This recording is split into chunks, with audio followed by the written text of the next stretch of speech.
Boa noite, meu nome é Amanda da Cunha Lemos e esse é um trabalho para a disciplina de Tecnologia da Usinagem 5, Aplicações Processos Laser. O título é Análise comparativa entre densificação e microestrutura de nanocompósitos de carbeto de titânio e aço inoxidável 420 e carbeto de titânio e aço inoxidável 316L, fabricados por fusão seletiva a laser. Os materiais compósitos são materiais que possuem propriedades específicas e não usuais. Eles são formados pela combinação de dois ou mais materiais e são compostos por uma fase matriz e uma fase de reforço. Dentro desse cenário, existem os compósitos de matriz metálica, também conhecidos por Metal Matrix Composites. Nesse caso, a matriz é metálica e a fase de reforço é cerâmica. Essa fase de reforço também pode ser de ordem nanométrica, que é o caso dos nanocompósitos de matriz metálica, ou Metal Matrix Nanocomposites. Nesse caso, a fase de reforço também é cerâmica e é da ordem nanométrica. Esse tipo de nanocompósito possui maior resistência ao desgaste, propriedades de amortecimento e resistência mecânica, tornando-o mais vantajoso. É necessário um meio de processamento que minimize a tendência das partículas de se agregarem devido forças de Van der Waals que promovem a sua aglomeração, para que assim seja possível distribuição homogênea na matriz. Por isso, os nanocompósitos devem ser processados por fusão seletiva a laser, ou processo também conhecido pela sigla SLM.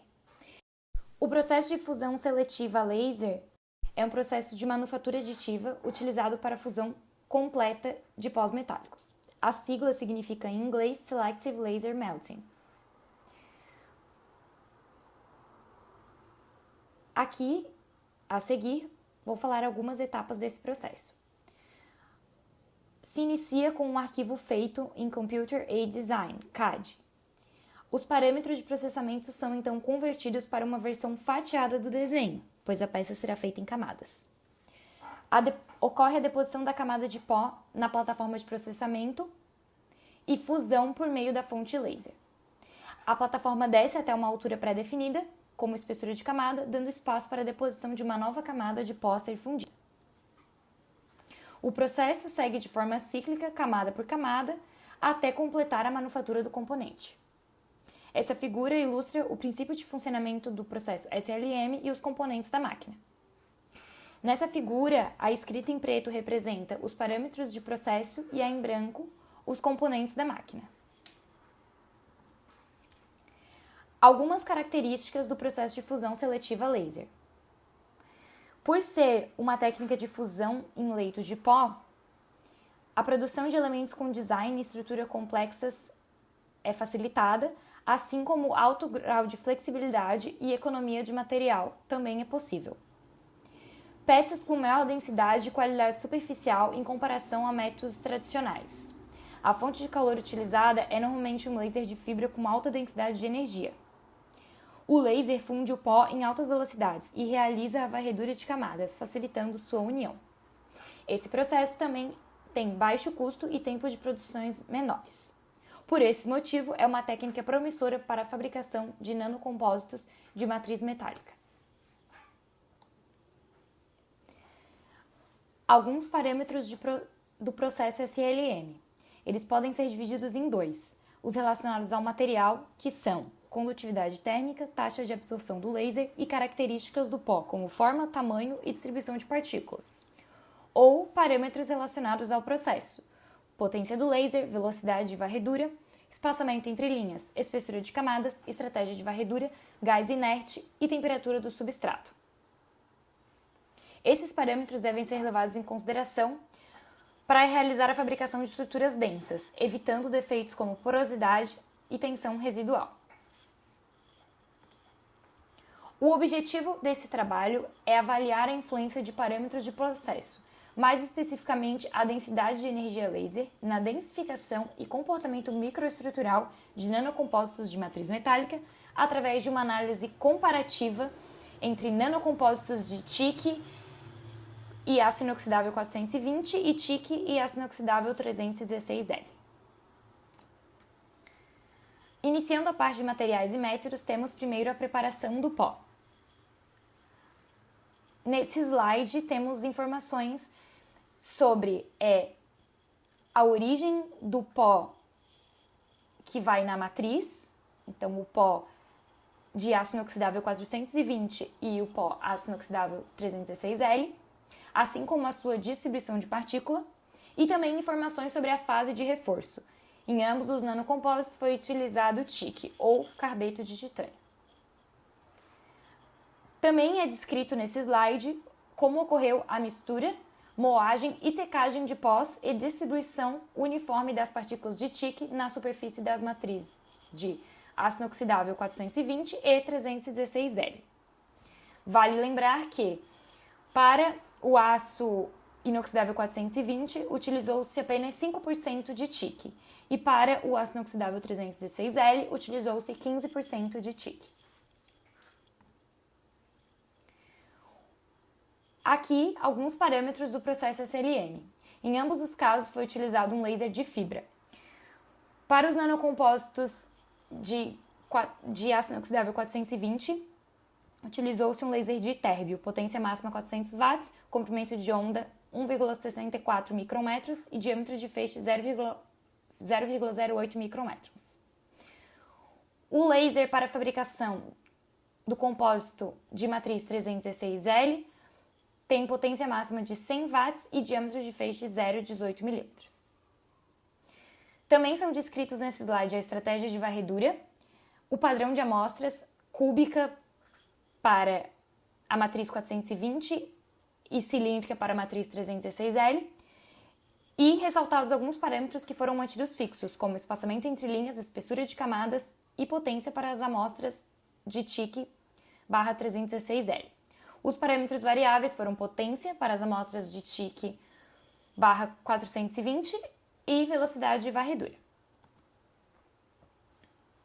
Para analisar os parâmetros do processo SLM, bem como os efeitos na microestrutura e densificação das amostras, levou-se em consideração o parâmetro de densidade de energia laser, que é descrito com base em outros parâmetros por meio da equação que está no slide. A densidade de energia laser pode aumentar com aumento de potência ou diminuição de velocidade de varredura, espaçamento entre linhas e espessura de camadas. Nesse slide tem-se um resumo dos parâmetros utilizados para a fabricação de cada amostra, de cada grupo de nanocompósitos, o grupo TIC/316L e o grupo TIC/420. A caracterização microestrutural se deu por meio de corte, polimento e ataque químico, de acordo com procedimentos padrão para a preparação de amostras. No caso dos nanocompósitos de TIC 316L, a análise foi feita por meio de microscópio eletrônico de varredura. E para os nanocompósitos de TIC/420, a análise foi feita por meio de microscópio óptico. A densidade relativa das amostras foi obtida por meio do método de Arquimedes, utilizando 3 leituras. Resultados: sobre o comportamento de densificação e a microestrutura do material. A densidade relativa dos nanocompósitos aumenta com o aumento da densidade de energia do laser e, consequentemente, decréscimo da velocidade de varredura para as amostras de TIC 316L e de TIC 420. Quanto maior a velocidade de varredura, menor é a penetração de energia do laser no material, levando à formação de uma poça de fusão pequena e de baixa temperatura, responsável pela fusão insuficiente do pó e defeitos como porosidade e inclusões. Nesse slide tem-se imagens de microscópio eletrônico de varredura das amostras de TIC/316L. Quanto menor a densidade de energia, maior a incidência de defeitos como porosidade. É o caso da amostra A. E micrografias A e E. Também observa-se nas micrografias B, C, F e G, que são referentes a amostras B e C, caminho de fusão interrompido, Balling effect e partículas residuais não fundidas. A amostra D, correspondente às micrografias D e H, apresenta microtrincas e pequenos poros, porém é a que tem maior densidade relativa. Essas imagens são de microscópio óptico das amostras de TIC/420. Quanto menor a densidade de energia, maior a incidência de defeitos, como partículas de pó não fundidas e trincas. É o que se pode observar por todas essas micrografias. Nesse slide, tem-se um resumo na tabela à direita de todos o comportamento de densificação de todas as amostras, tanto do grupo TIC 316L como do grupo TIC 420, assim como valores de densidade relativa, com base nas microestruturas que estão à esquerda. No caso do grupo TIC 316L, a amostra D, ou seja, micrografias D e H, é a que apresenta maior densidade relativa. Do grupo TIC 420, a amostra F, micrografia B, é a que apresenta maior densidade relativa. No grupo de nanocompósitos TIC/420, houve também variação de potência além da velocidade de varredura.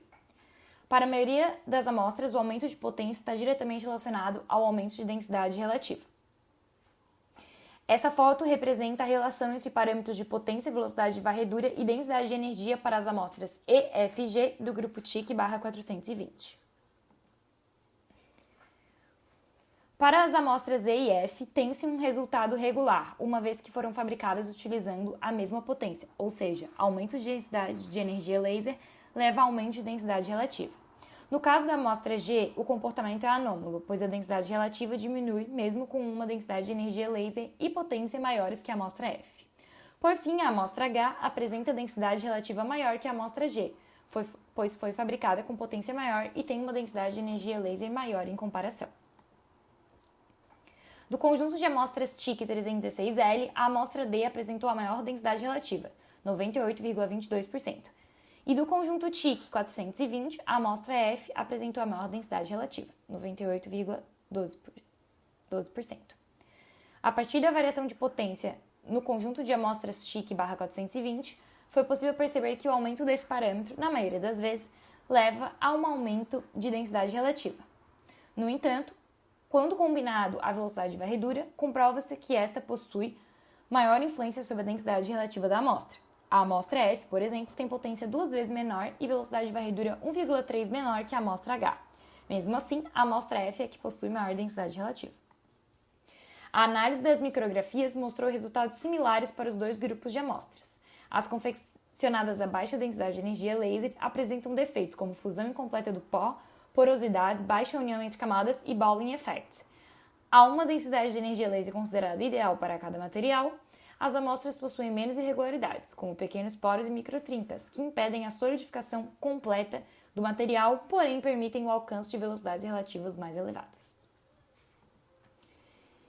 Esse slide e o próximo contêm informações sobre as referências utilizadas para a fabricação deste artigo e desta apresentação. Obrigada!